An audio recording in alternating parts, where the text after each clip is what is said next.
Praise Lord. హల్లెలూయా హల్లెలూయా. స్తోత్రం స్తోత్రం స్తోత్రం స్తోత్రం స్తోత్రం స్తోత్రములు. మహోన్నతుడా నీ స్తోత్రాలు చెల్లిస్తున్నాం. జీవాధిపతి నీ స్తోత్రములైనా. జీవము కలిగిన దేవా, నమ్మదైన దేవా, మహాదేవా, గొప్ప దేవా నీ స్తోత్రాలు చెల్లిస్తున్నాం. నీ కృపా కనికను బట్టి, నీ ప్రేమను బట్టి మేము స్తుతిస్తున్నాం నాయన.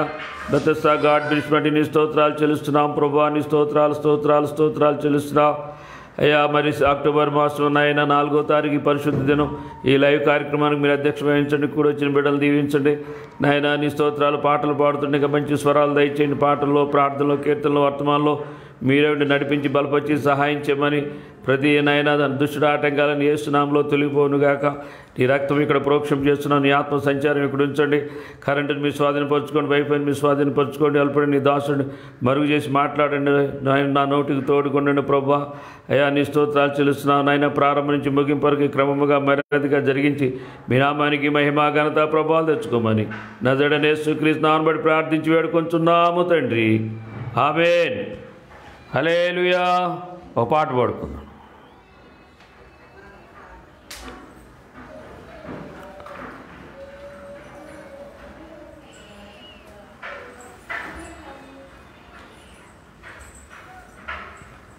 Hallelujah, praise Lord, hallelujah, hallelujah.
Praise Lord. Hallelujah.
Praise lord.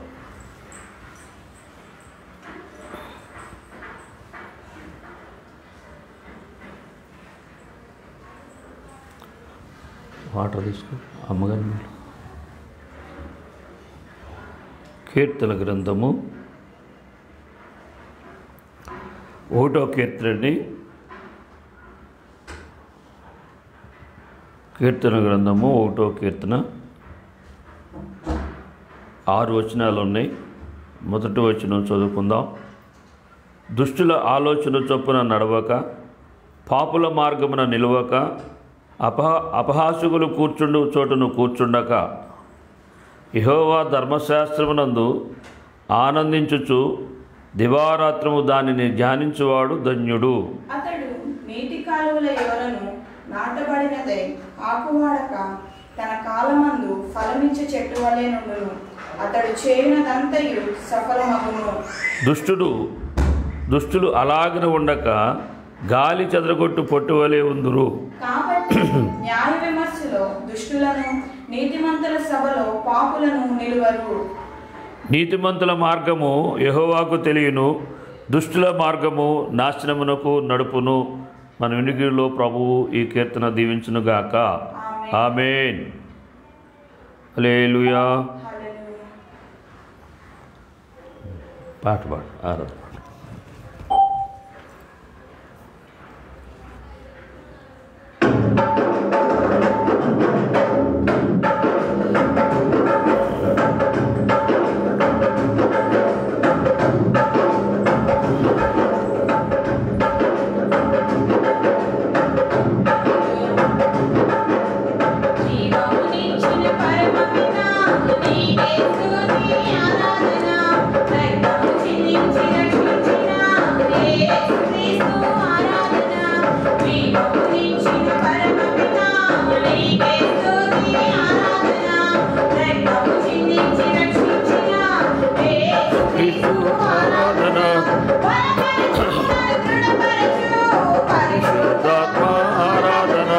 Hallelujah.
హల్లెలూయా.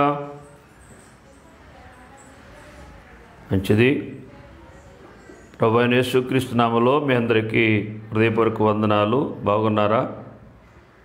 దేవుడు తన మహాకృపను బట్టి ఈరోజు వరకు సజీవ లెక్కలో మనం కాపాడి ఆరాధనలో పాల్పొంపులు పొందటానికి ఆరాధించుకోవడానికి దేవుడిచ్చిన కృపగా అందరూ ఒకసారి దేవుడు స్తోత్రం చెప్దాం. హల్లెలూయా, హల్లెలూయా, హల్లెలూయా. ప్రార్థన చేసుకుందామండి. వాక్యం ధ్యానించే ముందుగా మనందరం కాడ ఏకీవించి ప్రార్థన చేయండి. అందరం కాడ పరిశుద్ధాత్మ దేవుడు మనతో మాట్లాడినట్టుగా మనం ప్రార్థన చేద్దాం. అందరూ ఒకసారి దేవుని స్తుతిద్దాం. స్తోత్రం, స్తోత్రం, స్తోత్రం, స్తోత్రం, స్తోత్రములు. స్తోత్రము రాజా, నీకు స్తోత్రాలు, స్తోత్రాలు, స్తోత్రాలు, స్తోత్రాలు, స్తోత్రాలు, స్తోత్రాలు. నిన్న నేడు నిరంతరం ఏకరీతిగా ఉన్న ప్రభువా నీ స్తోత్రాలు. భూమిని ఆకాశాన్ని సృష్టించిన సృష్టికర్తమైన దేవా నీ స్తోత్రాలు చెల్లిస్తున్నాం. నాయనా మమ్మల్ని మిక్కిలిగా ప్రేమించిన మా పరలోక తండ్రి నీ స్తోత్రాలు చెల్లిస్తున్నాం. మా కొరకు నాయనా నా తండ్రి నా ప్రభువా పాపులైన మా కొరకు మరణించిన నీతిమంతుడైన దేవా నీకు స్తోత్రాలు చెల్లిస్తున్నాం. మీకు లెక్కలేని కోట్లాది కృతజ్ఞతా స్తోత్రాలు చెల్లిస్తున్నాం. ఈ ఆరాధనలో ఉన్న ప్రతి బిడ్డని దీవించి ఆస్వాదించండి ప్రభువా. అయా నాయనా నీ స్తోత్రాలు ఆత్మతో సత్యంతో ఆరాధించమని నీ లేఖనం తెలియజేస్తుండగా ప్రభువా నీ స్తోత్రాలు చెల్లిస్తున్నాం. ప్రభువా నీ యొక్క నాయనా నీ సత్యాన్ని అనుసరించి నాయన ఆత్మపూర్వకముగా హృదయపూర్వకముగా మనఃపూర్వకముగా నేను ఆరాధించుకునే కృపా భాగ్యాలు మీరు దయచేయమని ప్రార్థన చేస్తున్నాం. ఇంకా శరీర మనసు శరీరాలస్యులు శరీర తలుపులన్నీ యేసునామలో కొట్టివేస్తున్నాం ప్రభువా. పరాకు చిరాకు ఆత్మలు యేసునామలో కొట్టివేస్తున్నాం ప్రభువా. నీ పరిశుద్ధాత్మ దేవుడా మీరు సంచరిస్తున్నందుకు నీ స్తోత్రాలు. నీ బిడ్డల మీద నీ యొక్క కన్ను దృష్టి ఉంచినందుకు నీ స్తోత్రాలు. బిడ్డలను మీరు దర్శించమని ప్రార్థన చేస్తున్నాం ప్రభువా. అత్యంతలుపుడైన నీ దాసుని మరుగు చేసి మాట్లాడండి. వినగలిగిన చెవులు గ్రహించుకున్నది లోబడాత్మ మా అందరికీ దయచేయమని ప్రార్థన చేస్తున్నాం. నా తండ్రి నీ స్తోత్రాలు ఇంతవరకు నాయన మమ్మల్ని నడిపిస్తున్న దేవుడు మా ముందు కాడ నీ నాయన నీ లేఖనాన్ని అనుసరించి మాట్లాడుతుండగా నీ నాయన నా నోటిలో నీ మాటలు పెట్టండి ప్రభువా. నీ జీవపోకులు దయచేయమని ప్రార్థన చేస్తున్నాను. ఎక్కడ దుష్టుడికి అధికారం లేకోకుండా నీ వాక్యం ప్రతి బిడ్డ హృదయంలో నిలిచి ఫలించునుగాక. తండ్రి నీ స్తోత్రాలు చెల్లిస్తున్నావు. మీ సన్నిధి సమాధానం కృపా కాపుదలు దయచేయండి. మందిరంలో కూడా వచ్చిన బిడ్డలందరినీ పేరు పేరు దీవించండి. లైవ్లో వీక్షిస్తున్న బిడ్డలను దీవించమని నజరేయుడైన యేసుక్రీస్తు నామమును బట్టి ప్రార్థించి వేడుకొంచున్నాము తండ్రి. ఆమేన్, ఆమేన్. కూర్చోండి. Praise lord.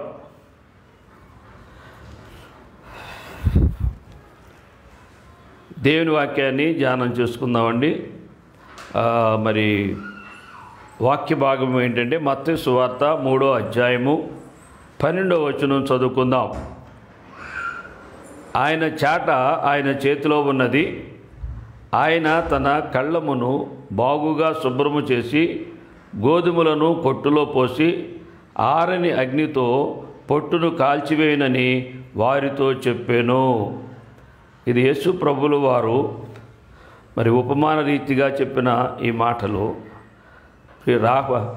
దేవుని యొక్క రాకడలో దేవుడు ఎలా తీర్పు తీర్చబోతున్నాడో అని దేవుడు గోధుమలతో పోల్చి పొట్టుతో పోల్చి ఇక్కడ అంశం ఏంటంటే నీవు గోధుమ లేక పొట్టువా? ప్రియులారా, ఒక సహోదరుడు మరి మత్తయి సువార్త చదువుతూ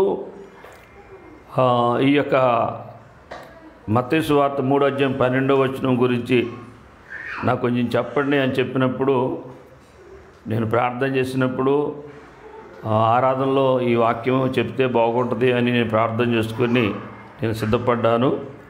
ఎందుకంటే దేవుని వాక్యము, దేవుని మాట, దేవుని మాట సత్యము. ఆ సత్యాన్ని ఎవరైతే నమ్ముతారో లోకము నుంచి, లోక బంధకాల నుంచి, లోక పాపాల నుంచి విడిపించబడతారు. వాళ్ళు స్వతంత్రులు అవుతారు. వాళ్ళు ఆత్మ సంబంధులు అవుతారు. వాళ్ళు విశ్వాసులు అవుతారు. కనుక మరి దేవుని మాటని ఎవరో నిర్లక్ష్యం చేస్తే దుష్టుడు వాళ్ళని లక్ష్యం చేసి దేవుడికి విరోధముగా లోకములో పాపంలో బంధించేస్తాడు, దుర్నీతిలో నడిపిస్తాడు. దేవునిలో ఫలాలు లేని చెట్టులాగా, మోడుబారిన చెట్టులాగా మన జీవితాల్ని ఉంచుతాడు. కనుక ఇక్కడ 2 విషయాలు ఏంటంటే, నీవు గోధుమవా లేక పొట్టువా. అట్లాగే గోధుమలతో కలిసి పొట్టు ఉన్నట్టుగా భక్తులతో భక్తిహీనులు ఉంటారు. నీతిమంతులు ఉన్న స్థలములో నీతిమంతులతో పాటు పాపులు, దుష్టులు కూడా ఉంటారని లేఖనము తెలియజేయబడుతుంది. ఇక్కడ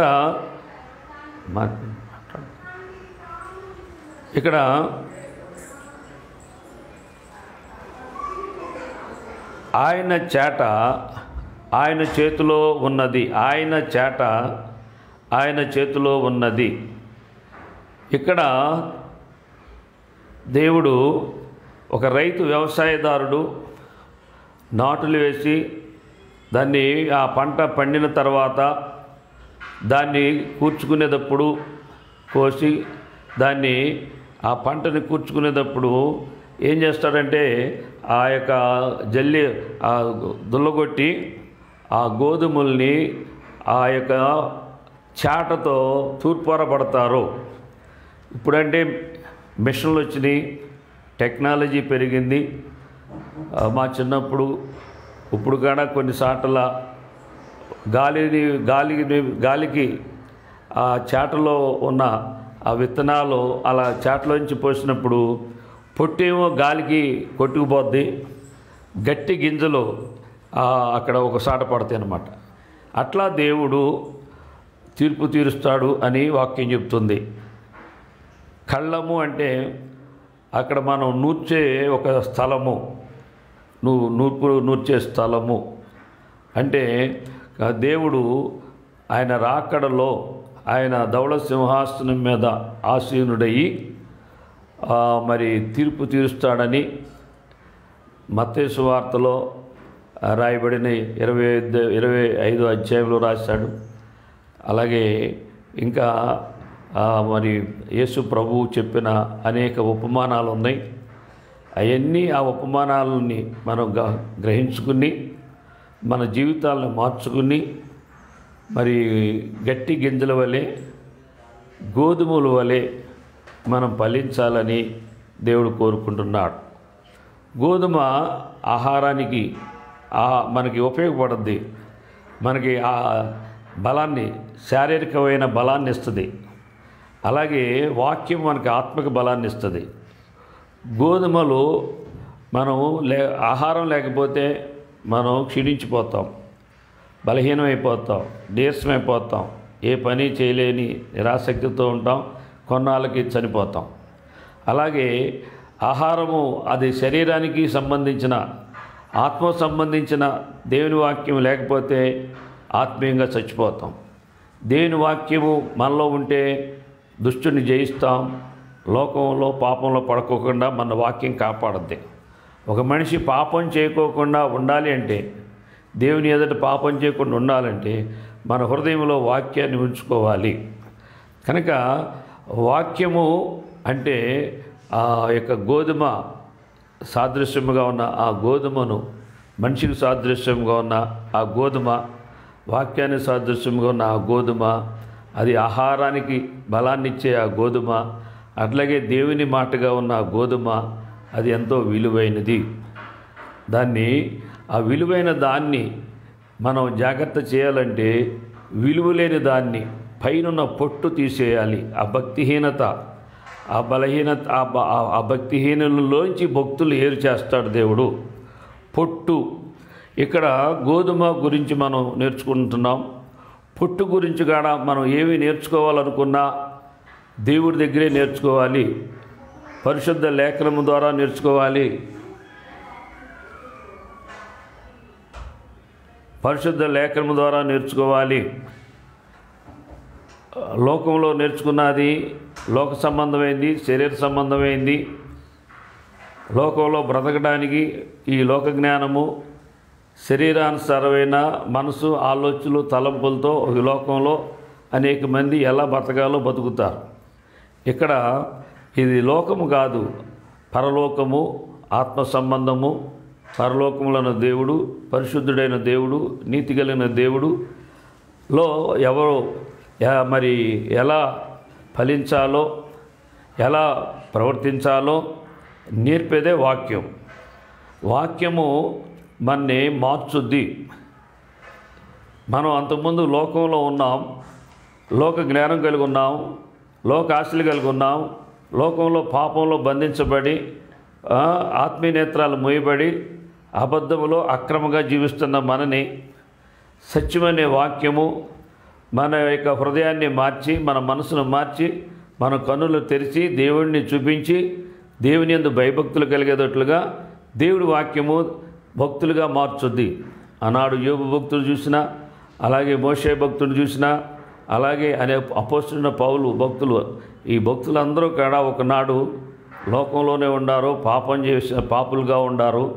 కానీ దేవుని మాట వాళ్ళని పాపం నుంచి విడిపించి దేవునికి భక్తులుగాను, దేవుని కొరకు, దేవుని ప్రేమను కలిగి దేవుని కొరకు జీవించే అనుభవంలో వారు ఉన్నారు. కారణం ఏంటంటే వారు గోధుమల్లాగా దేవుడు వాళ్ళని మార్చాడు. కనుక గోధుమతో పొట్టు ఎలా ఉంటుందో ఆ పొట్టును వేరు చేస్తాం. అట్లాగే మన వడ్లకి మనం పొట్టు ఉంటుంది కనుక ఈ పొట్టుకు తాళులు, పొట్టులు అంటారు. అవి వేరు చేసి గట్టి గింజలను మనం ఏం చేస్తామంటే కొట్టులోకి తీసుకెళ్తాం, బస్తాలకు ఎత్తుతాం, కొట్టులో పెడతాం. అలాగే రైతు అమ్ముకొని మరి దాని ఫలం పొందుతాడు. అంటే పొట్టు దానికి విలువ లేదు, గాలి వస్తే గాలి కొట్టుకుపోద్ది. అలాగే మన భక్తి జీవితం కూడా కొట్టుకుపోయేటట్టుగా అస్థిరంగా మరి ఉండకూడదు. ఈ పొట్టు దేనికి సాదృశ్యము అని మనం చూసుకున్నప్పుడు ఇక్కడ రెండో మాట ఏంటంటే 3 గోధుమలను కొట్టులో పోసి పొట్టును పోసి ఆరని అగ్నితో పొట్టును కాల్చివేనని వారితో చెప్పాను. మనం కూడా లాస్ట్లో చేసే పని ఏంటంటే గోధుమలు ఇంటికి వెళ్ళిపోతే పొట్టు పట్టుకి అక్కడే నుప్పెట్టి మంట పెడతారన్నమాట, కాలిపోద్ది, పొట్టు కాల్చేస్తారు. లేకపోతే పొట్టుకు విలువ లేదు, గోధుమలకున్న విలువ పొట్టుకు లేదు. కనుక ప్రియులారా, ఇక్కడ మనము కీర్తన గ్రంథం మనం చూసుకుంటే కీర్తన 1వ కీర్తనలో 1:4 దుష్టులు అలాగున ఉండక గాలి చెదరగొట్టు పొట్టు వలె ఉందురు. దుష్టులు, ఇక్కడ పొట్టు దేనికి సాదృశ్యం? దుష్టత్వానికి, దుష్టుడికి సాదృశ్యం పొట్టు. అంటే దుష్టుడు కాడ చెడ్డవాడు గనక వాడికి ఎదులో ఏ మంచి లేదు, ఏ సత్యము లేదు, ఏ నీతి లేదు. దుష్టుడు దుష్ట బుద్ధిని బట్టి, దుష్ట ఆలోచనలు బట్టి, దుష్ట క్రియలను బట్టి దుష్టుడు మార్గం వేరు, దేవుని మార్గం వేరు. అందుకనే దుష్టుడు ఎవరికీ మేలు చేయడు, అసూయపరుడు, అపకారి. కానీ దేవుడు యథార్థవంతుడు, ఉపకారి. దేవుని పాపం, దుష్టత్వం గురించి బైబిల్లో చాలా విషయాలు రాయబడినాయి. కనుక వాక్యం మనం చదివినప్పుడే, మనం అర్థం చేసి గ్రహించినప్పుడే, విశ్వాసం పెట్టినప్పుడే, ప్రార్థన చేసినప్పుడే మనం దేవుడి వాక్యం చెప్పినట్టుగా ప్రవర్తించగలుగుతాం. దేవుడిని ఎరిగిన వారుగా, దేవునికి భయపడి దేవుడికి చెప్పినట్టుగా నడుచుకునే అనుభవం ఎప్పుడు వస్తుందంటే వాక్యము గ్రహించుకోవాలి. ఆ విలువైన మాటల్ని జాగ్రత్తగా మనం పట్టుకోవాలి. అంటే మనసు పెట్టాలి. ఆ మాటలు మన మనసులో, మన హృదయంలో ఉండి మనని మార్చుదనమాట. ఏక మనసు కలుగుద్ది. మనసు కలిగిన మనము, 2 నాలుకలు కలిగిన మనము, ఒకే మాట, ఒకే నాలుక, ఒకే మాటను మనని స్థిరపరచుద్ది అనమాట. దేవుని మనసు కలిగి ఉంటాం, దేవుని మాట మనని ఒకే నాలిక, అంటే దిమనస్సు అంటే మనస్సు, రెండు మనసులు, రెండు నాలుకలు.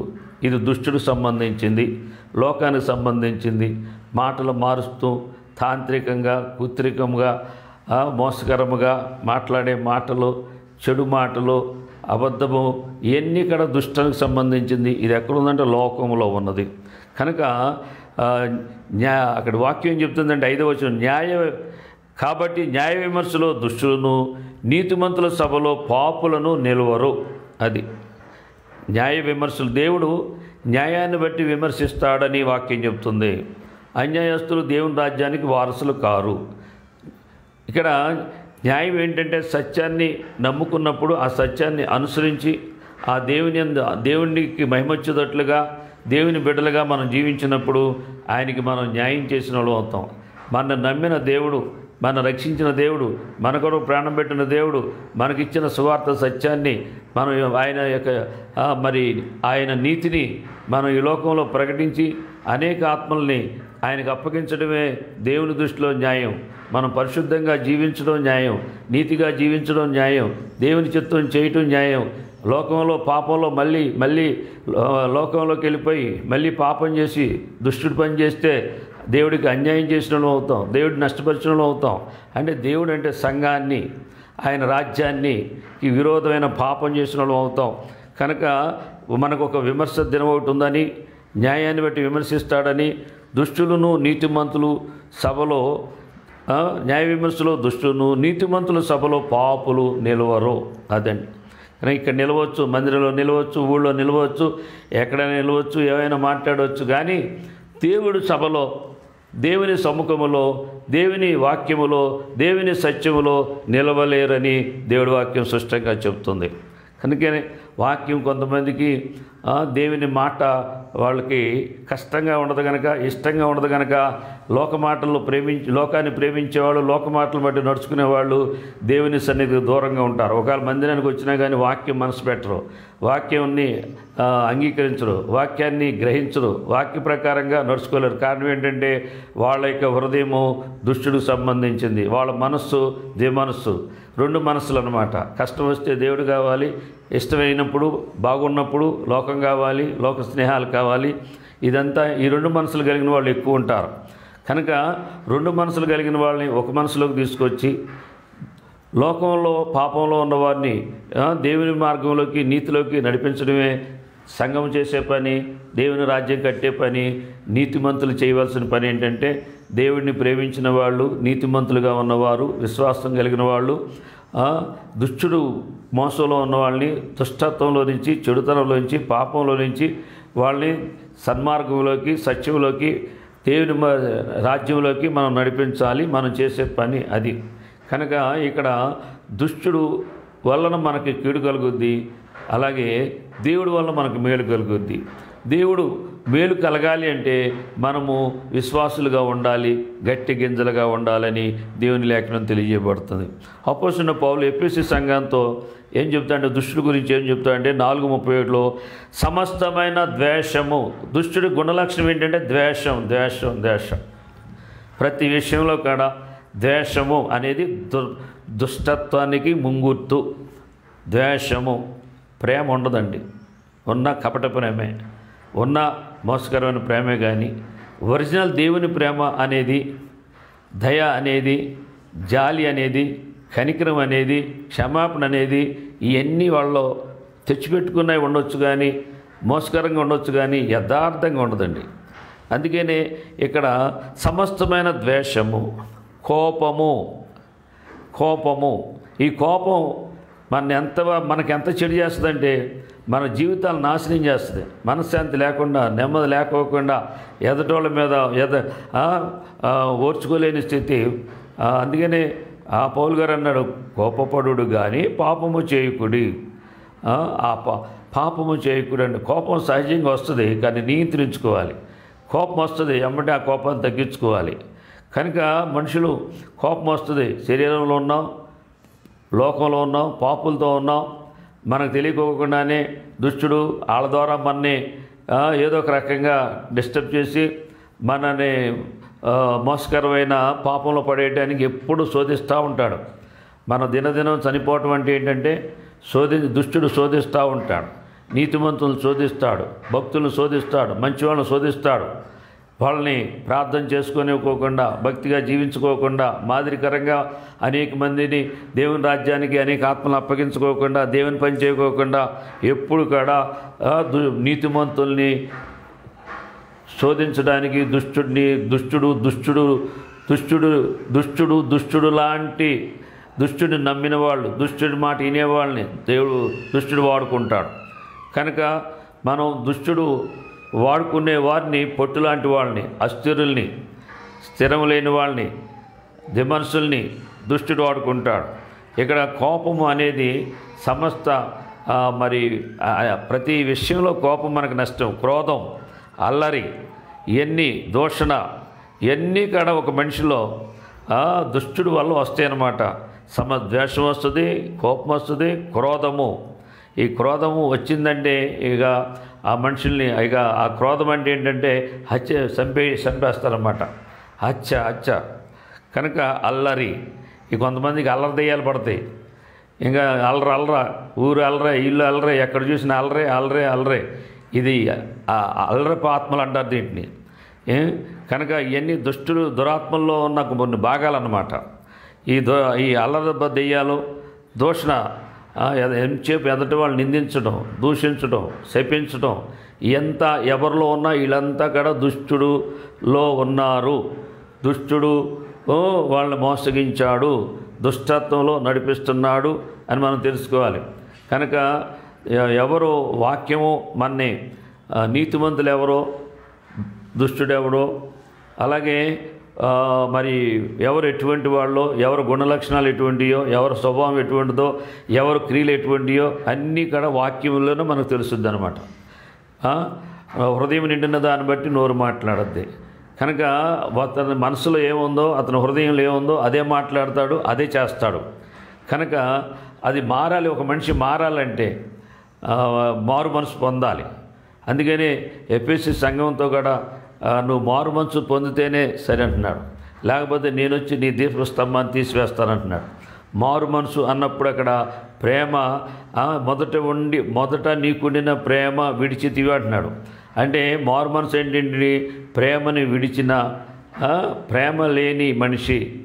కొంతమంది ప్రేమ ఉండదు, కపట ప్రేమ అన్నమాట. ఉన్నట్టుగా నటిస్తారు, ఉన్నట్టుగా మాట్లాడతారు, కానీ హృదయంలో ఉండదు, మనసులో ఉండదు. దాన్నే అటువంటి స్థితిని దేవుడు అంటున్నాడు. అలాంటి వాళ్ళు పరలోకానికి వెళ్ళరు కనుక, పరలోకానికి ఆటంకం కనుక నువ్వు మారు మనసు పొందాలని హెచ్చరిస్తున్నాడు. 7 సంఘాల్లో ఇంచుమించు 5 సంఘాల మీద నేరారోపణ చేశాడు. ఏది తక్కువ?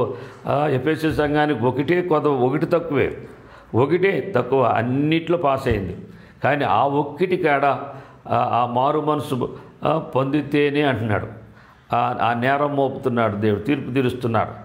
ఈరోజు నాలో అయినా నీలో అయినా మనలో ఏ లోపం ఉందో ఒకటే కదా అని నిర్లక్ష్యం చేయొచ్చు. కనుక హృదయాన్ని నిర్లక్ష్యం చేయవాకండి, మనసును నిర్లక్ష్యం చేయ. హృదయమును కనుగొన్నవాడు ఎవడు అంటున్నాడు. దేవుడు తప్పితే మన హృదయంలో ఏముందో మనకు తెలియదు. చాలామందికి అట్లా తెలియకే తను నమ్ముకునే మోసపోతున్నారు, తన హృదయాన్ని నమ్ముకుని మోసపోతున్నారు. హృదయం ఘోరమైన వ్యాధి కలిగినది, దాన్ని కనుగొన్నవాడు ఎవడంటున్నాడు. హృదయంలో ఉన్న పాపం మనకి తెలియదు. ఆ సమయం వచ్చినప్పుడు ఆ కోపం ద్వారా బయటపడుద్ది, ఆ దూషణ మాటల ద్వారా బయటపడుద్ది, అల్లరి ద్వారా బయటపడుద్ది. అంటే హృదయంలో ఏముందంటే దుష్టుడున్నాడు. దుష్టుడు అంటే లోకము, లోక నీతి, లోక మాటలు, లోకం ఉంది కనుక అది దుష్టుడు ఆ రీతిగా బయటకు వస్తాడు. అట్టకు ద్వేషంగా బయటకు వస్తాడు, కోపంగా బయటకు వస్తాడు, క్రోధంగా బయటకు వస్తాడు, అల్లరిగా బయటకు వస్తాడు, దూషణగా బయటకు వస్తాడు. సకలమైన దుష్టత్వమును మీరు విసర్జించుడని ఆ యొక్క మరి సంఘానికి చెప్తున్నాడు. ఎఫెసీ రాసిన పత్రికలో పౌలు గారు చెప్తున్నాడు, సమస్తమైన దుష్టత్వమును విసర్జించండి. అంటే మన బట్టలు తీసేసినట్టుగా తీసేయాలన్నమాట. మురికి బట్టలు ఉంచుకుంటాం, మురికోడు ఉంచుకుంటాడు, కానీ మురికి బట్టలు, కంపు కొట్టే బట్టలు తీసేసి మంచి బట్టలు మనం మంచి బట్టలు, శుభ్రమైన బట్టలు మనం వేసుకుంటాం. అలాగే దేవుని మనం నీతిని ధరించుకోవాలి, పరిశుద్ధతను ధరించుకోవాలి, ప్రేమను ధరించుకోవాలి. కనుక మనం ధరించుకోవాల్సినవి ధరించుకోవాలి, విసర్జించవలసినవి విసర్జించాలని ఆ సంఘంతో మరి దేవుడు మాట్లాడుతున్నాడు. అలాగే కీర్తన 1:6 కూడా ఏం రాయబడిందంటే,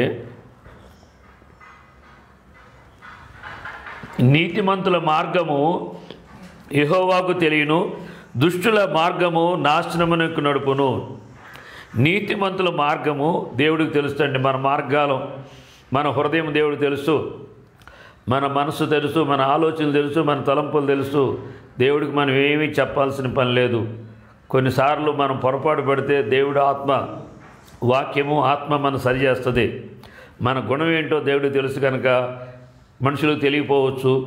కానీ మనం ఎలా మోసగించాలో అని దుష్టుడికి ఇక్కడ తెలుసు కనుక మోసంలో పడుకోకుండా కాపాడుతూ ఉంటాడు.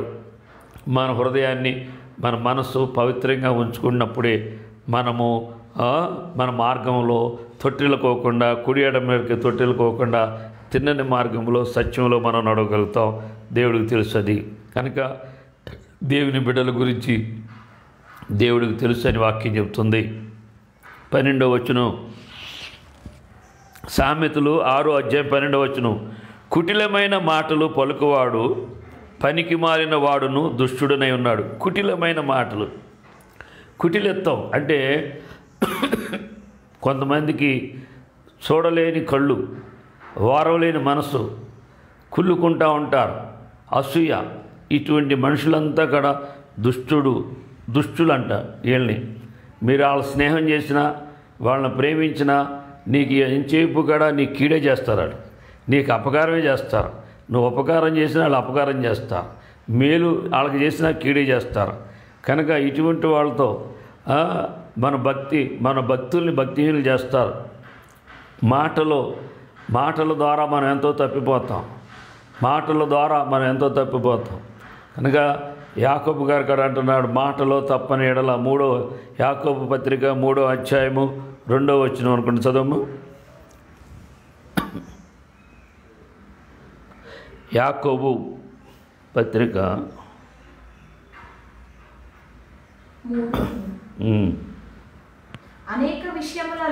అనేక విషయములలో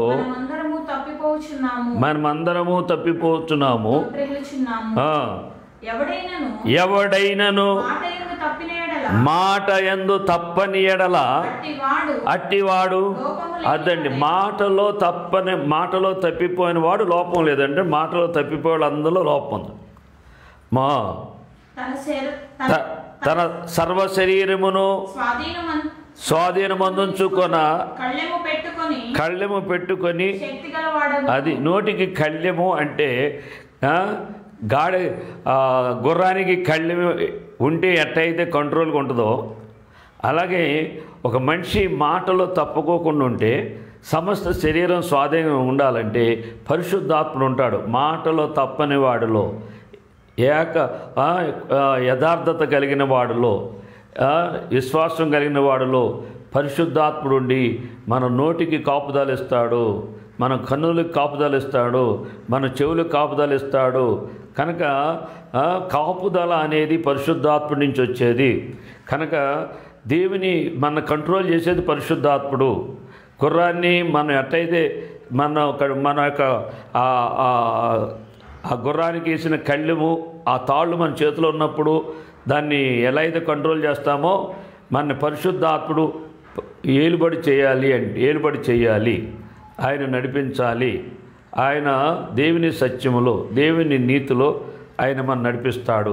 అందుకని ఏది పడితే అది మాట్లాడటం, ఎలా పడితే అలా ప్రవర్తించడం, మాట్లాడలేదంటాం, చేయలేదంటాం, ఇవన్నీ కూడా లోక సంబంధమైన విషయాలు. ఇదంతా లోక జ్ఞానానికి సంబంధించిన విషయాలు. ఇదంతా దుష్టుడి నుంచి వచ్చింది. మాట అంటే వాక్యం చెబుతుంది, మీ మాట అవునంటే అవును, కాదంటే కాదు, దీనికి మించి వచ్చినది దుష్టుడి నుంచి అన్నాడంతే. ఇవాళ ఎంతమంది ఎన్ని రకాలుగా లోకంలో చూస్తే మరీ భయంకరంగా ఉంటుంది. దేవుని బిడ్డలు అంటూ చెప్పుకుంటూ సంఘంలో ఉండి వాక్యం వింటూ ఉండి ప్రార్థన చేస్తూ ఉండి కాడ ఎన్ని రకాలైన మాటల్లో తప్పిపోతున్నారు. యథార్థత లేకోకుండా కుటిలత్వం కలిగి మోసకరమైన విధానాన్ని అనుసరిస్తున్నారన్నమాట. అందుకనే అనేక రకాలైన శోధనలు, అనేక రకాలైన మోసాల్లో పడిపోవటం, శోధనలో పడిపోవటం, ఆత్మీయంగా మరి మోసగించబడటం, ఆత్మీయంగా చచ్చిపోవడానికి కారణం ఏంటంటే మాట అదుపు లేకపోవటం, నోటి మాట యథార్థత లేకపోవటం, నోటి మాట కుటిలంగా మాట్లాడటం, దుష్టుడిని కలిగి ఉండటమే వాళ్ళ ఆత్మీయ జీవితానికి నష్టం కలిగిస్తుంది, ఆత్మలో మరణించే స్థితి. కారణం ఏంటంటే యాకోబు గారు చెప్పినట్లుగా మాట యందు తప్పిపోవటము. అందుకనే మాట తప్పుకోకుండా ఉండాలంటే మన పరిశుద్ధాత్మ కలిగి ఉండాలి. ఒకవేళ మాటలో తప్పిపోతే ప్రభువా ప్రార్థన చేసుకునే మనసు ఉండాలి, ఒప్పుకునే మనసు ఉండాలి. అప్పుడు క్షమిస్తాడు. ప్రభువా ఈ మాటలో నేను తప్పానయ్యా, లేని మాటలు కాని మాటలు మాట్లాడాను. అసలు మాట్లాడటానికి భయపడతాం, ఎందుకంటే పరిశుద్ధాత్ముడు ఉంటాడు. అసలు ఒక సత్యాన్ని అనుసరించి ఒక నీతిగా మనం ప్రవర్తించాలి, మాట్లాడాలి అని ఎక్కడైనా సరే, ఇంట్లో అయినా అట్టాగే ఉండాలి, మందిరంలో అయినా అట్టాగే ఉండాలి, చర్చి లోకంలో అయినా అట్టాగే ఉండాలి. మాటలో తప్పిపోకూడదు. మేము మా మాటలో తప్పిపోకూడదు. ఏంటి మాట? దేవుని మాటలోంచి తప్పిపోకూడదు, దేవుని యొక్క విశ్వాసంలోంచి తప్పిపోకూడదు, దేవుడి నీతిలోంచి తప్పిపోకూడదు. సేవకుడవని, విశ్వాసుడవని, ఎంత గొప్ప సేవకుడవని ఎవరైనా సరే మాటలో తప్పకూడదు, మాట మార్చకూడదు. ఒకవేళ డబ్బుల కోసం వాటి కోసం కొన్ని విషయాల్లో మరి తప్పిపోతాం. డబ్బుల విషయం నష్టం వస్తే మాట మార్చేస్తూ ఉంటాం. లేకపోతే కొన్ని విషయాల్లో సందర్భాలను బట్టి మాటలు మార్చేస్తాం. అదేమంటే దానికి జ్ఞానం అంటాం, అదేమంటే దానికి ఏదేదో సర్టిఫికెట్లు ఇచ్చుకుంటాం. ఇవన్నీ దేవుడి దృష్టిలో ఇదంతా దుష్టులకు సంబంధించిందని దేవుడి వాక్యం చెప్తుంది. ప్రియులారా, ఆ యొక్క యాకోబు పత్రికలో కూడా స్పష్టంగా రాయబడిన మాటలు మళ్ళీ మీరు ఒకసారి వాక్యం ఎప్పుడు కూడా చదవాలి, ధ్యానించాలి. అలాగే మరి ధ్యానించిన మాటల్ని విశ్వాసంతో ప్రభు దగ్గర ప్రార్థన చేసుకున్నప్పుడు ఆ ప్రకారంగా మనం ప్రవర్తించగలుగుతాం, జీవించగలుగుతాం. మనం ఎప్పుడైతే ఒక విశ్వాసాన్ని జరిగించాలంటే దేవుని శక్తి కావాలి, విశ్వాసం స్థిరపరచబడాలి. దేవుని యొక్క కాపుదల ఉన్నప్పుడే ఆ విశ్వాసి ఫలిస్తాడు, కనుక వాక్యాన్ని చదవాలి, వాక్యాన్ని ధ్యానించాలి, చదవాలి, వినాలి, ధ్యానించాలి, ప్రార్థించాలి, అప్పుడు ప్రవర్తించాలి. మార్పు అనేది అప్పుడు వస్తుంది, ఏక మనసు అప్పుడు వస్తుంది, స్థిరత్వం అప్పుడు, ఆ మాటలో స్థిరంగా అప్పుడే అవన్నీ కూడా ఆత్మ సంబంధమైన ఫలాలు ఫలిస్తామని వాక్యం చెప్తుంది. అలాగే కీర్తన 12:8 ఏం చెప్తుందంటే, నరులలో నీచ ప్రవర్తన ప్రబలమైనప్పుడు దుష్టులు గర్విష్ఠులై నలుదిక్కులా తిరుగులాడుదురు. ఈ దినాల్లో మరి ప్రపంచవ్యాప్తంగా ఇవాళ దుష్టుడు మరి తనకు సమయం కొంచెంగా ఉందని ఎవరిని మింగుదాని తిరుగుతున్నాడు. దుష్టుడు బహుగా తిరుగుతున్నాడు. దుష్టత్వం ఏలుబడి చేస్తుంది. మతాన్ని ఆధారం చేసుకుని, లేకపోతే కులాన్ని ఆధారం చేసుకుని దుష్టుడు మా సమాజానికి, మానవ జాతికి ఎంతో కీడు కలిగిస్తున్నాడు. మోసకరంగా కుయుక్తులతో మనుషుల్ని మతమత్తులోకి, అలాగే కులాలకు సంబంధించిన భేదాలు పెట్టి వాళ్ళందరినీ ఇక్కడ పాపంలో బంధిస్తున్నాడు. వాళ్ళ క్రైస్తవుల్లో కులాలు వెలుబడి చేస్తూనే క్రైస్తవుల్లో అనేక రకాలైన పాపాలు మనం భక్తులు అనుకుంటూ చేస్తున్నాం. కారణం ఏంటంటే దుష్టుడు మనం గ్రహించలేని స్థితిలో దుష్టుడు మనని ఏలుబడి చేస్తున్నాడని. అలాగే ఆ దుష్టుని మనం తెలుసుకోవాలంటే నిత్యము దేవుళ్ళలో ఉన్నప్పుడు, ఆ వెలుగులో ఉన్నప్పుడు, ఆ సత్యాన్ని బట్టి మనం దుష్టుడి నుంచి దుష్టత్వం మనం తెలుసుకోగలుగుతాం, దుష్టుడి మార్గం తెలుసుకోగలుగుతాం. దుష్టుడు సంబంధించిన ప్రతిదీ గాన మనం విసర్జించినప్పుడే దేవుడిని మనం కలిగి దేవుని యొక్క చిత్తం మనం చేయగలుగుతాం. ఇక్కడ ఇంకొక మాట మనం చదువుకుని ముగించుకుందాం. ఇక్కడ 1 యోహాను 3:12 ఏముందంటే, మనము కయ్యూని వంటి వారమై ఉండరాదు, వాడు దుష్టుని సంబంధి తన సహోదరుని చంపాను. వాడు అతన్ని ఎందుకు చంపాను? తన క్రియలు చెడ్డవియు తన సహోదరుని క్రియలు నీతి గలవై ఉండేను గనుకనే కదా అంటున్నాడు. ఇక్కడ భక్తుడైన యోహాను పత్రికలో 3:12 అంటాడు, కయ్యూను వంటి వారమే ఉండరాదు. కయ్యూను హేబెల్ తన తమ్ముడిని చంపేస్తాడు. కనుక ఇక్కడ వాక్యం ఏం చెప్తుందండి, ఇవాళ మేము ఎవరిని చంపట్లేదండి, మేమేం చేయట్లేదండి అంటారు. చంపడానికి ఆ కయ్యం చంపాడు నరహంతకుడు, అతను పాపి అంటున్నారు. కానీ సామెతలు 12:8 ఏం చెప్తుందంటే, కత్తిపోటు వంటి మాటలు పలుకువారు కలరు. కత్తిపోటు లాంటి మాటల ద్వారా చంపేవాళ్ళు వాళ్ళు చాలామంది ఉన్నారు. పుడుకాడ క్రైస్తవులను కుక్క మీదో పిల్లి మీదో పెట్టి తిడతా ఉండదండి అంటున్నారు. వీళ్ళకి సిగ్గులేదు అసలు. దేవుని బిడ్డలు అనుకుంటూ కాడ వాళ్ళ మీద వీళ్ళ బిడ్డ మీద తిట్టారని, నన్నే తిట్టిందని అని అంటే చూడు ఎంతగా వీళ్ళు వాక్యానికి విరుద్ధంగా, ఆత్మకు దూరంగా ఎంతమంది మోసంలో ఉన్నారు చూడండి. కనుక ఇదంతా కాడ కత్తిపోటు వంటి మాటలు ఎప్పుడు మాట్లాడకూడదు. మాటల ద్వారా పాపం చేస్తున్నాం. కత్తిపోటి లాంటి మాటలు మాట్లాడకూడదు. ప్రార్థన చేసుకోవాలి. ఇటువంటివన్నీ మన వదలవు. జలగలాగా పీలుస్తూ ఉంటాయి. దుష్టుడు జలగలాంటి వాడు. ఆడు మన జలగ రక్తం తాగుద్ది. వీడు మన ప్రాణాన్ని ఆత్మ సంబంధమైన ప్రతిదీ ఆడు మనకి ఆ జలగ పట్టినట్టుగా మనలో ఉన్న భక్తి అంతా సారం లాగేస్తూ ఉంటాడు. నిస్సారంగా ఉంటాం. ఇక వాళ్ళకి మనం ఏమీ చేయలేం, మంచి ఏం చేయలేం. వినేవాళ్ళకి ఉంటాం కానీ, చెప్పేవాళ్ళకి ఉంటాం కానీ, చేసేవాళ్ళకి ఉంటాం. కనుక ఇటువంటివన్నీ ఇక్కడ మనము దేవుడికి ప్రార్థన చేసుకుని పశ్చాత్తాపడి కన్నీరు కార్చి మనం ప్రార్థన చేసుకోవాలి. ఈ విషయాల్లో నేను చాలా విషయాలు ప్రార్థన చేసుకున్నా. పైకి చూస్తే మనకు తప్పని తెలీదు, కానీ వాక్యంలో చూస్తే, దేవుడు వెలుగులో చూస్తే అది మనకి ఎంత తప్పో, అది ఎవరికి సంబంధించిందో, ఈ దేవుడు దుష్టుడికి సంబంధించిన దుష్టుడికి అప్పగిస్తే, దేవుడికి సంబంధించిన మనం కలిగి ఉంటే మనం దుష్టుడు మన ఏం చేయలేడు. ఒకవేళ శోధించినా మనం సువర్ణంగా మారుతాం. ఒకవేళ నష్టపరిచినా 200 లాభం పొందుతాం. యోబుని దుష్టుడు నష్టపరిచాడు, 200గా దేవుడు ఆస్వాదించాడు. కనుక మనం దేవుని వాక్యం ఇలా చెప్తుంది. కనుక ఏదేదో లోకస్తులు నీతి మాటలు చెప్తారు కానీ అది నీతి మాటలు కాదు, అది మోసకరమైన మాటలు. కనుక ఆ మాటలు నమ్మకూడదు, దేవుడి మాటలు నమ్మాలి. మనం నీతిమంతుడిగా ఎలా బతుకుతామో, మంచికి రోజులు ఎక్కడుండి, ఇటువంటి మాటలు మాట్లాడే వాళ్ళంతా కూడా అబద్ధ ప్రవక్తలు. వాళ్ళకి తెలియకోకుండానే దుష్టుడికి నోరుగా ఉంటారు. ఇటువంటి మాటలు మాట్లాడేవాళ్ళు లోకంలో తెలివిగా చలమణి అవుతూ ఉంటారు, సంఘంలో కాడ తెలివిగా చలమణి అవుతారు. కానీ వీళ్ళంతా కూడా మోసకరమైన ఆత్మ కలిగిన వాళ్ళు గమనించాలి మనం చేస్తున్నాను. కనుక దానియేలు 12:10 ఏం చెప్తుంటే, అనేకులు తమను శుద్ధిపరుచుకొని ప్రకాశమానులను నిర్మలను అగుదురు. శుద్ధి చేసుకోవాలండి. నిర్మలం మరి ప్రకాశమానులు వెలుగు సంబంధులుగాను, నిర్మలులు అంటే వాళ్ళలో నిర్మలత్వం. ఇప్పుడు ఒక చెరువులో గడ్డేసినప్పుడు అది కలవరంగా ఉంటుంది. అంటే మరి ఒక మనిషి, దేవుని కలిగిన మనిషి నెమ్మది కలిగి ఉంటాడు, సమాధానం కలిగి ఉంటాడు, సంతోషం కలిగి ఉంటాడు. ఎప్పుడైతే పాపం లేదో ఆ మనిషికి, ఇక దేవుడు ఆ మనిషిలో ఉన్నప్పుడు ఆ మనిషి దేవుడు మనిషిలాగానే ఉంటాడు. అలాగే దుష్టుడు దుష్టకార్యములు చేదురు గనక ఏ దుష్టుడును ఈ సంగతును గ్రహింపలేకపోవును కానీ అంటున్నాడు.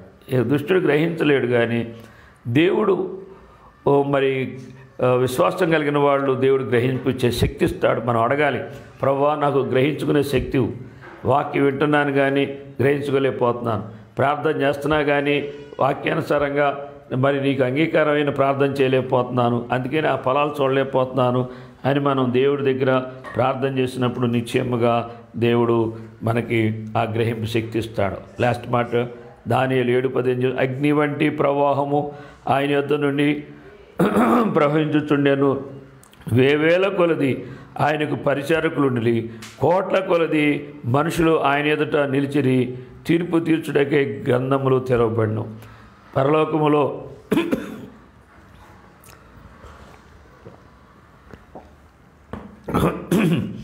జీవ గ్రంథం ఉన్నది, వేరొక గ్రంథం ఉంది. అంటే దేవుడిలో జీవించిన వాళ్ళు వారు ఏ రీతిగా దేవుని మహిమ కొరకు ఎలా ప్రవర్తించారో, ఎవరికి మేలుగా సత్కార్యాలు చేశారో, మేలు చేశారో, మంచిగా ఎంతగా నడుచుకున్నారో అవన్నీ లిఖించబడతాయి. ప్రతి క్షణము, ప్రతి దినము మన యొక్క దినచర్య రాయబడద్ది. దేవుడు ఒక గ్రంథంలో రాస్తాడు, అది కొట్టివేయబడదు. అప్పుడు గ్రంథాలు విప్పినప్పుడు జీవ గ్రంథంలో మన పేరు ఉండాలి, మన పని ఉండాలి. అప్పుడు మన జీతం, ఆ కృపలో మనం ఏ రకమైన దేవుడు ఏ పదవి ఇస్తాడో, ఏ అధికారం ఇస్తాడో, ఏ ఘనత ఇస్తాడో, ఏ హెచ్చింపు అనేది అప్పుడు తర్వాత మనం చేసుకున్న దాన్ని బట్టి ఉంటుంది. వాళ్ళ పని దొంగలు ఇక్కడ అనేక రకాలైన మోసకరమైన పనులు చేస్తారు. సంఘంలో పని చెప్తే పరిచర్య చేయరు, చేసినట్టుగా నటిస్తారు. ఇది చేస్తే నాకు లాభం ఏంటి అనుకుంటారు. వీళ్ళందరికీ ఏం తెలియదంటే ఈ సత్యం తెలియదు. దేవుడు దాచబడిన ధనం దేవుడి దగ్గర ఉంది. ఆయన జీతం మనకి ఇస్తాడు. దేవుని కొరకు చేస్తే దేవుడు మనకి జీతం ఇస్తాడు. ఆయన గ్రంథంలో మన పేరు లిఖించబడద్ది. జీవ గ్రంథంలో మన పని అక్కడ ఉంది, మనకు జీతం ఉంది అనే గ్రహింపు చాలామందికి తెలియదు. తెలియకే చాలామందిని దుష్టుడు మోసం చేస్తున్నాడు. ఏ సంఘంలో న్యాయంగా నీతి న్యాయాలు కలిగి జీవించలేకపోతున్నారు. దేవుడు చెప్పిన మాట వినలేకపోతున్నారు. దేవుడు చేయమన్న పని చేయలేకపోతారు. కారణం ఏంటంటే దుష్టుడు మోసంలో ఉన్నారు. వాళ్ళు సత్యం గ్రహించలేకపోతున్నారు. ప్రార్థన అనుభవం లేని వారుగా ఉన్నప్పుడే దుష్టుడు అలా వాళ్ళని మోసగించి వాళ్ళు పొందుకోవాల్సిన మేలు, వాళ్ళు పొందుకోవాల్సిన మహిమన దుష్టుడు దొంగిలిస్తూ ఉంటాడు. కనుక మరి 25:37లో కాడ మత్తయి సువార్త తన మహిమతో మనుష్య కుమారుడును ఆయనతో కూడా సమస్త దూతలను వచ్చినప్పుడు ఆయన తన మహిమ గల సింహాసనం మీద ఆసీనుడై ఉండును. అప్పుడు సమస్త జనులు ఆయన ఎదుట పోగు చేయబడుదురు. గొల్లవాడు మేకల్లో నుండి గొర్రెలను వేరుపరుచున్నట్లు ఆయన వారిని వేరుపరుచును.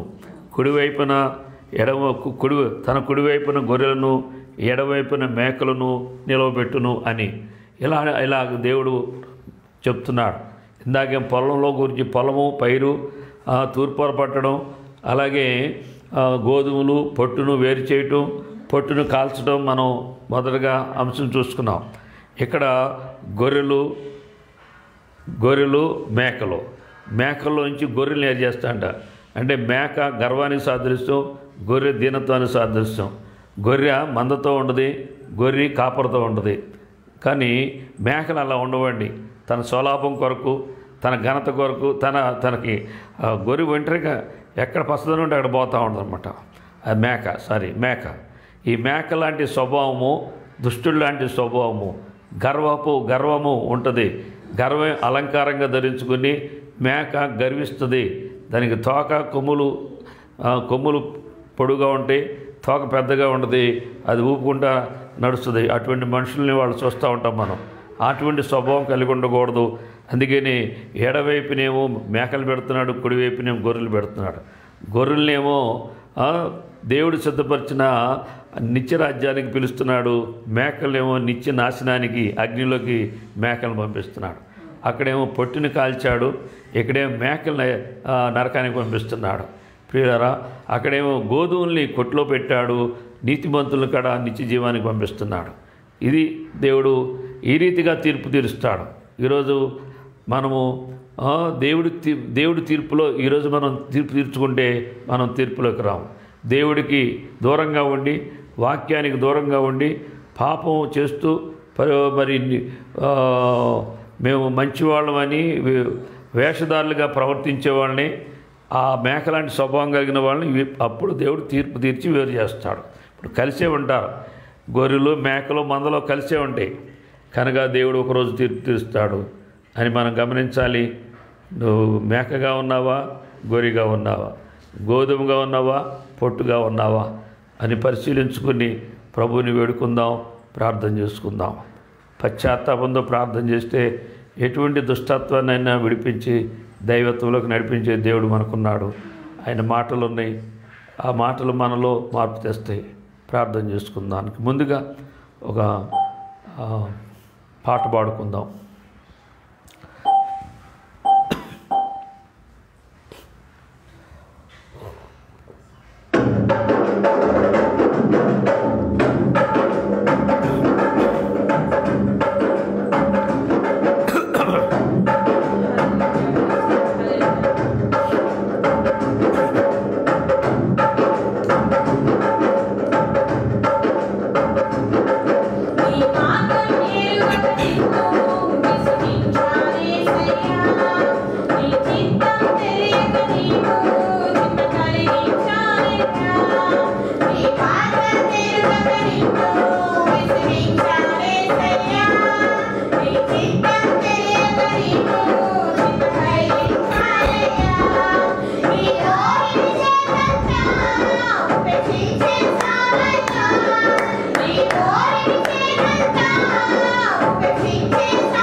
హల్లెలూయా.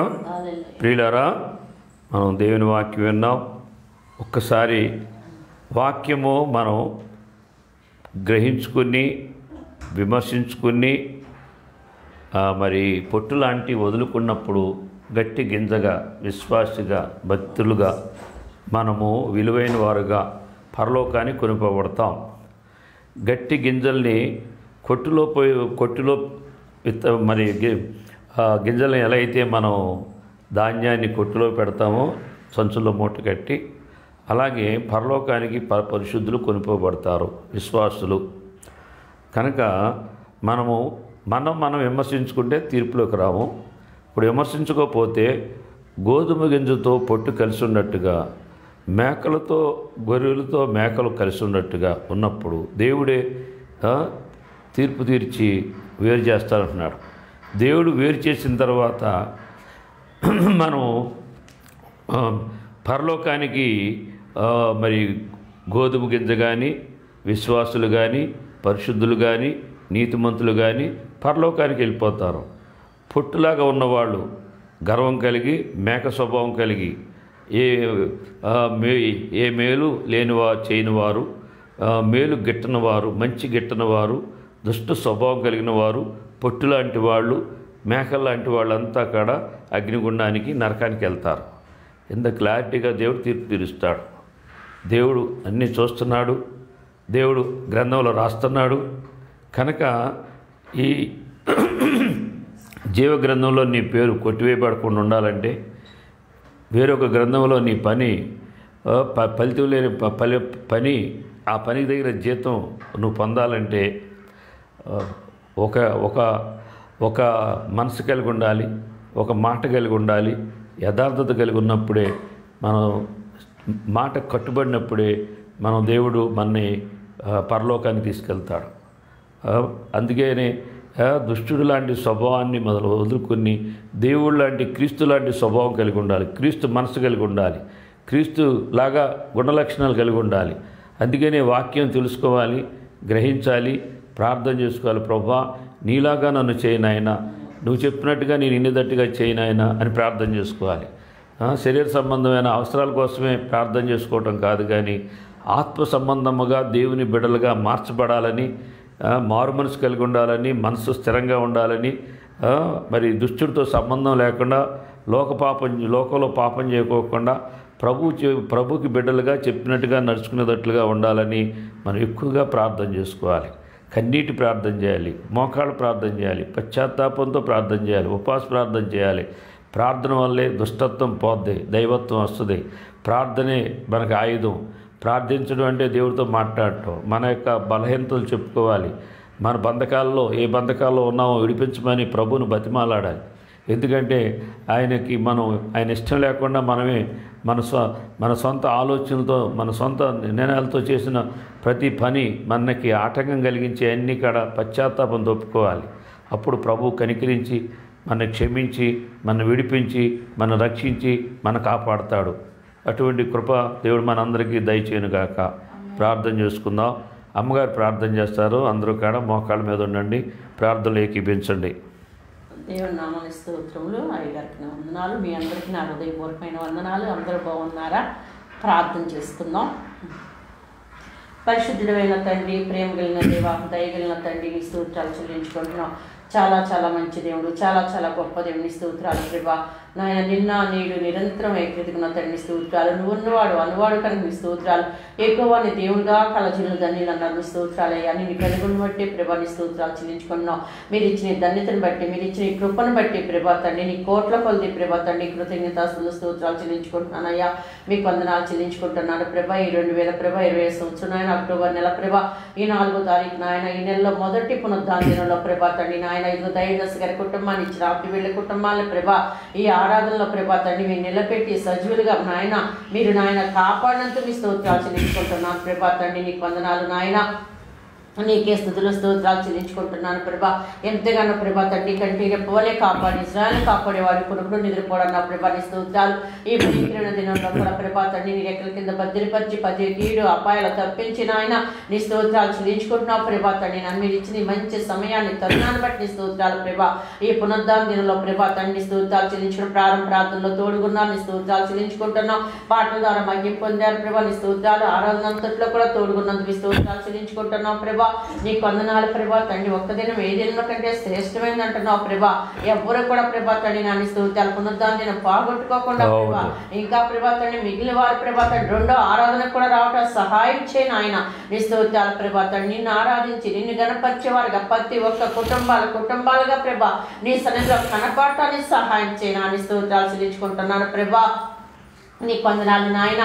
అలాగే దేవుని స్తోత్రాలు చెల్లించుకున్న కూడి వచ్చిన ప్రతి ఒక్క బిడ్డని కూడా ప్రభా తండ్రి స్తోత్రాలు చెల్లించుకుంటున్నాను ఆయన. మీరే ప్రభా తండ్రి దీవించండి ఆస్వాదించండి ప్రభా తండ్రి. ఎవరి స్థితిలో వచ్చారో ప్రభా నాయన స్థితి అంతటిని కూడా విడిపించి ప్రభా నీ స్తోత్రాలు మేలైన మనకు నిలబెట్టమని వేడుకుంటున్నాను ప్రభా. నీ వందనాలు నాయన. ఆయా బాధల భయముల చింతల వ్యాధుల ప్రభా నాయన ఎటువంటి స్థితిలో ఉండా ప్రభా తండ్రి నాయన స్థితి అంతటిని ఏసు నామలో తొలగించాను స్తోత్రాలు ప్రభా. అయ్యా తండ్రి వందనాలు చెల్లించుకుంటున్నాను ప్రభా తండ్రి. నీకే స్తుతులు స్తోత్రాలు. శాంతి సమాధానం దయచేయండి నాయన. దుఃఖంతో ఉన్న వారి దుఃఖాన్ని సంతోషంగా మార్చండి నాయన. ప్రతి ఒక్కడ కూడా మీరు దర్శించండి ఆయన నీ స్తోత్రాలు చెల్లించుకుంటున్నా ప్రభా. ఎటువంటి చింతలో ఎటువంటి భయములో ప్రభా తండ్రి నాయన స్తోత్రాలు ప్రభా తండ్రి. ఏ స్థితిలో ఉన్నప్పటికీ ఆ స్థితి అంతటిని ప్రభా ఈ ఆరాధనలో తొలగించమని వేడుకుంటున్నాను అయ్యా. మీ స్తోత్రాలు చెల్లించుకుంటున్నాను ప్రభా. నీ వందనాలు నాయన.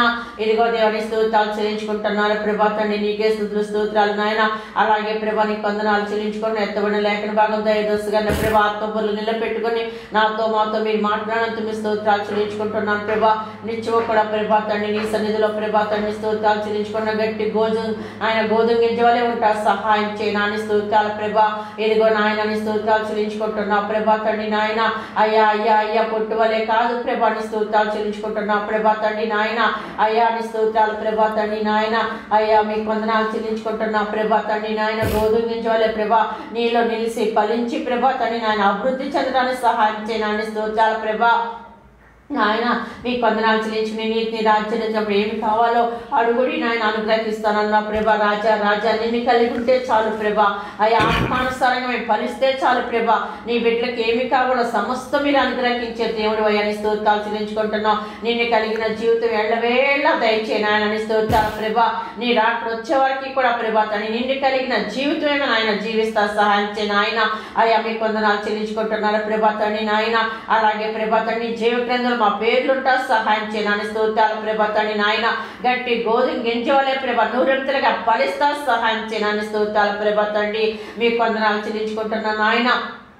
నీ చేత్తో నెరవేర్చేవారుగా మేము ఉంటా సహాయం చేయమని అయ్యా.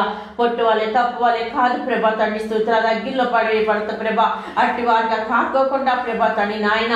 నీ పరలోక రాజ్యంలో ఉండేవారుగా నీ జీవితంలో మా పేర్లు ఉండేట్టుగా ప్రభా తండ్రి నాయన నీలో నిలిచి ఫలించాలి సహాయం చేయని స్తోత్రాలు ప్రభా తండ్రి. పదే నిన్ను వేడుకుంటున్నాను అయ్యా. అటువంటి జీవితం అటువంటి విశ్వాసం అటువంటి భయభక్తులు కలిగిన భక్తి మాకు దయచేయని స్తోత్రాలు ప్రభా. నీ అడుగుచాడులో ప్రభా నీ ఏలుబడిలో ప్రభా తండ్రి నా దుష్టుడు ఏలుబడిలో ఎవ్వరూ ఉండకూడదు ప్రభా. నీ ఏలుబడిలో ఉండాలి ప్రభా. మీరు ఏలాలి ప్రభా. ప్రతి కుటుంబాన్ని సంఘాన్ని ప్రభా తండ్రి మీ ఏలుబడిలో ఉంటా సహాయం చేయమని వేడుకుంటున్నాను అయ్యా నీ స్తోత్రాలు ప్రభా. నాయన నీ ఆజ్ఞలు గైకొన్నట్ట సహాయం చేయి. నిత్యం కొన్ని భయభక్తులు కలిగి మేము జీవిస్తా సహాయం చేయి నాయన. ఎవరు చూసినా చూడకపోయినా ఏమి చేస్తున్నావో ప్రభా ఇదిగో నాయన నా దేవుడు చూస్తున్నాడనే ప్రభా తండ్రి భయభక్తులు కలిగి ఉంటానని సహాయం చేయి. అటువంటి భక్తి కలిగి ప్రభా నిత్యం కూడా ప్రభా నీ సన్నిధిలో ప్రభా తండ్రి నాయన అయా నీ స్తోత్రాలు చెల్లించుకుంటున్నావు ప్రభా. నీ కొరికి నాయన వేచి ఉండేవారంగా ప్రభా తండ్రి నాయన. అయ్యా మెలకు కలిగి ప్రార్థించేవారంగా ప్రభా తండ్రి మీ నాయన తండ్రి వాక్యానుసారం మేము నాట సహాయం చేయి నాయన నీ స్తోత్రాలు ప్రభా. నీ జీవం కలిగిన మాటలు పట్టుకుని ప్రభా తండ్రి నాయన నిత్యం కూడా ప్రభా ఆత్మానుసారంగా జీవించేవారికి ఉంటా సహాయం చేయి నాయన. మీ స్తోత్రాలు చెల్లించుకుంటున్నా ప్రభా. దుష్టుడు ఏలుబడిలో ఎవ్వరు ఉండకూడదు ప్రభా.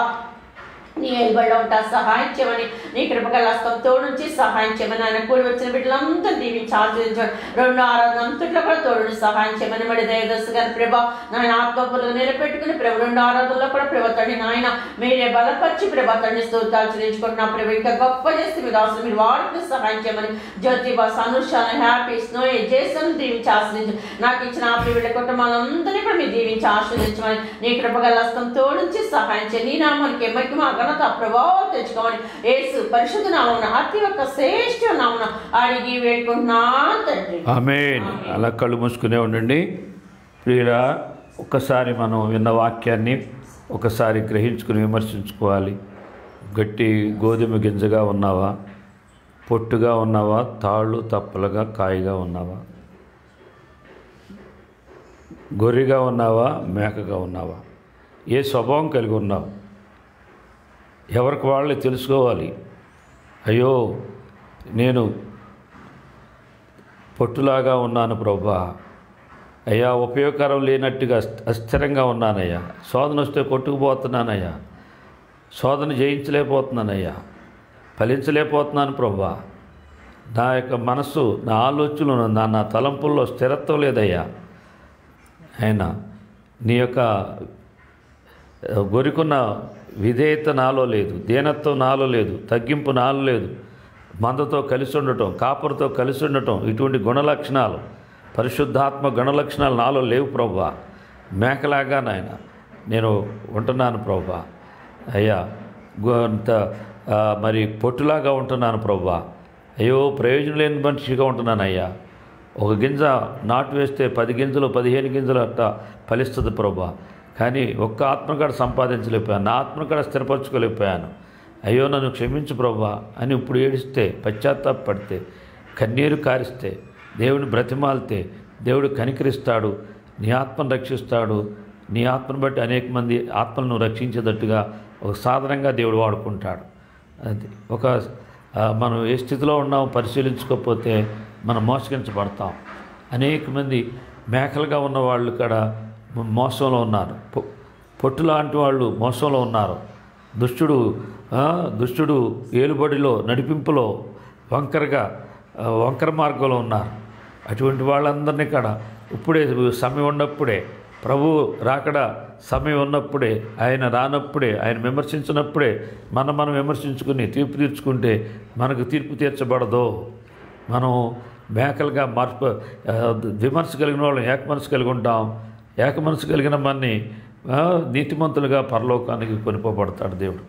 ప్రభువు ఈ మాటలను దీవించినట్లుగా మనం అందరం ప్రార్థన చేసుకుందాం. మరి అమ్మగారి ప్రార్థన మీరులో మీరు ఏకీవించారు.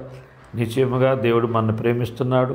నిశ్చయముగా మనని మరి గట్టి గోధుమలుగా చేస్తున్నందుకు దేవుని స్తోత్రం చెప్దాం.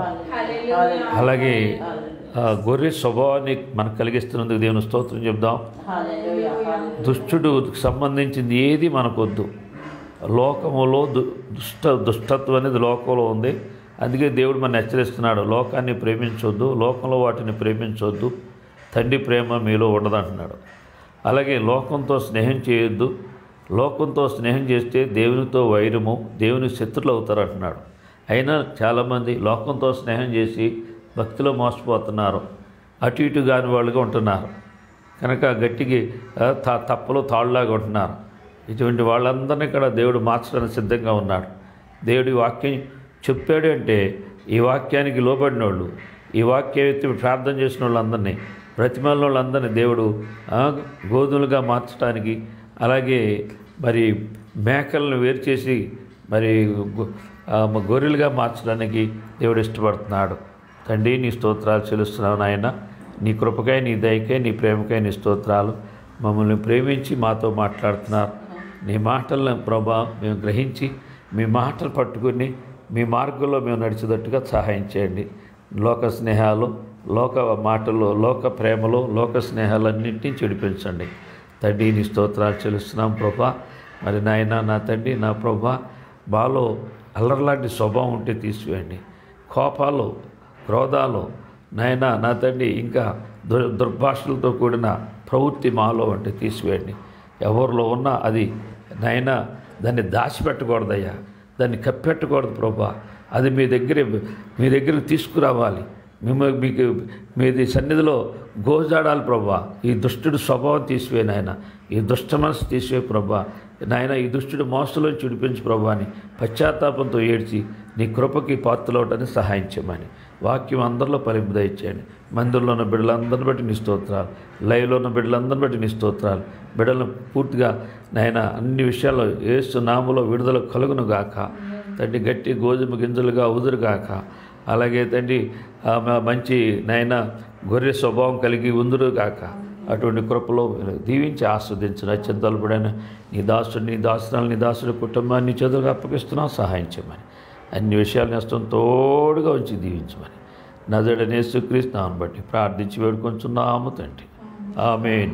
పరమ తండ్రి అయిన దేవుని ప్రేమయు ప్రభువైన యేసుక్రీస్తు కృపయు పరిశుద్ధాత్మ యొక్క అన్యోన్య సహవాసం కూడిన మనకు సకల పరిశుద్ధులకు వాక్యం బిడ్డలకు సదాకాలంతో నడిపించును గాక. Amen, amen, amen. God bless you. అందరికీ వందనాలు.